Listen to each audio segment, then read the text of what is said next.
Market फेडरेशनने मका खरेदी सुरू करावी, आशुतोष पवार यांची मागणी।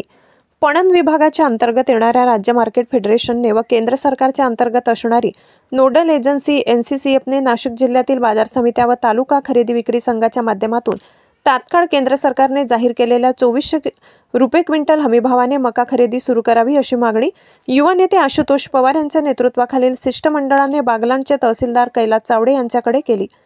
नाशिक जिल्ह्यात लाखो हेक्टर क्षेत्रावर मका पिकाची लागवड झाली, विक्रमी उत्पादन झाले। बहुतांश शेतकऱ्यांनी मका काढून उघड्यावर साठवणूक करून ठेवलाय। सध्या कांद्याला भाव नाही, त्याचप्रमाणे मक्याला सुद्धा भाव नसल्याने शेतकरी मेटाकुटीला आलाय व शेतकरी त्रस्त झालाय।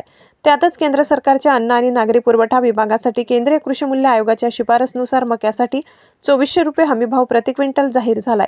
जाहीर झालेला भाव हा जरी समाधानकारक असला तरी तो फक्त कागदावर आहे। अद्याप महाराष्ट्र शासन मार्केटिंग फेडरेशन केंद्रीय नोडल एजन्सी NCCF मार्फत मका खरेदी सुरू झालेली नाही। त्यामुळे खाजगी बाजार समित्या, खाजगी उद्योग समूहांनी 1100 ते 1700 रुपये प्रति क्विंटल दराने लूट भावात शेतकऱ्यांकडून मका खरेदीचा सपाटा लावलाय। पणन विभागाच्या अंतर्गत राज्य मार्केट फेडरेशनने जिल्ह्यातील बाजार समिती, तालुका खरेदी विक्री संघाच्या माध्यमातून तात्काळ 2400 रुपये क्विंटल दराने मका खरेदी सुरू करावी।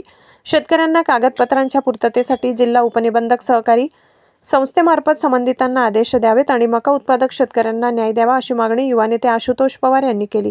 यावेळी सटाणा कृषी उत्पन्न बाजार समितीचे संचालक काळू दौलत जाधव, आशुतोष अशोक पवार, तुषार रमेश रौंदळ, विलास दादाजी जाधव, रोशन शिवाजी वाघ, राकेश मधुकर पाटील, महेंद्र चिंदा पाटील, जितेंद्र नानाभाऊ वाघ, केदार शिवाजी जाधव, मनोहर एकनाथ बोरकर, गणेश दादाजी पाटील, समाधान केवळ जाधव उपस्थित होते। बागलाण वृत्तांतसाठी हरिकृष्ण भास्कर।